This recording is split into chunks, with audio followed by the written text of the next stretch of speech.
about Buddhism as a religious tradition requires us to keep in mind its deep roots as well as its wide branches. The roots of Buddhism stretch back in time to about the 5th century BCE, a time of great social, economic, and political change. Buddhism's beginnings were profoundly shaped by these conditions of change in ancient India.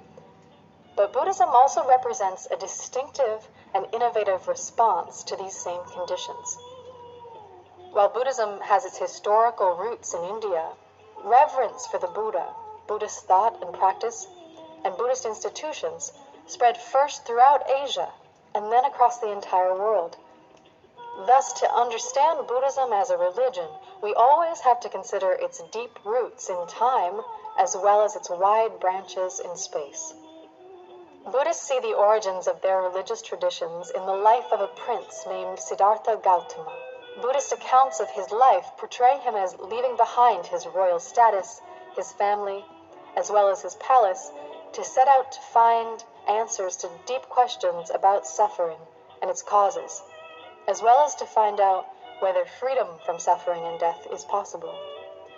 After years of searching and effort, he discovered what he was seeking, and this discovery is encapsulated in the epithet Buddha, the awakened one. The name Buddha, a name that no parent ever gave, indicates that the Buddha is to us as we are to people who are asleep. The name is a celebration of his achievement. On the basis of what he discovered, the Buddha began to teach the Dharma, truth with a capital T. And the diversity of Buddhist thought over the ages across Asia represents the efforts of countless men and women to understand and realize this truth, and especially to understand and realize what the Buddha taught us about reality and human flourishing. The Buddha not only taught ideas, but also a way of life. The Buddha established institutions that grounded the community that developed around him, and teachings that provided guidance to that community on how to live so that its members could achieve enlightenment themselves. Those who set out to live as the Buddha taught are called the Sangha. From the beginning, the Buddha's disciples included both female and male monastics, as well as male and female. Life in these institutions were enduring, but they also proved to be very adaptable to new settings. And as early as the 1st century, the tradition began to travel over the Silk Road into West and South. By the 8th century, Buddhism was well established in China, Korea, and Japan. Buddhism also spread south across India to Sri Lanka and to Southeast Asia, from Burma to Vietnam and Java. This spread of Buddhism across Asia enriched the Buddhist heritage by the addition of new texts into the canons of Buddhist scriptures. And in this regard, Buddhists have had more open canons than have Christians and Muslims. In time, some Buddhist communities also developed dual canons, in which one portion of scripture was interpreted in light of a subsequent canon of scriptures that was deemed to be closer to the intentions of the Buddha as a teacher. Buddhist dual canons are analogous to the combination of the Old Testament and the New Testament in the Christian Bible, or the Quran in relation to the texts of other peoples of the book.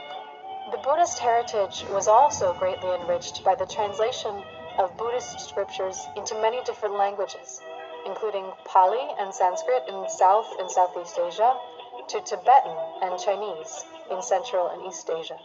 The translation of Buddhist scriptures into different languages was always an enormous project, since the canonical collections of texts that carry the Buddha's teachings can include thousands of individual texts. The complexity and diversity of Buddhist thought and practice, the richness of its character in local settings, are so pronounced that when Europeans first encountered Buddhists in their explorations at the beginning of the colonial age, it took them quite a while to realize that the religion they encountered in Sri Lanka was historically related to what they saw in Japan.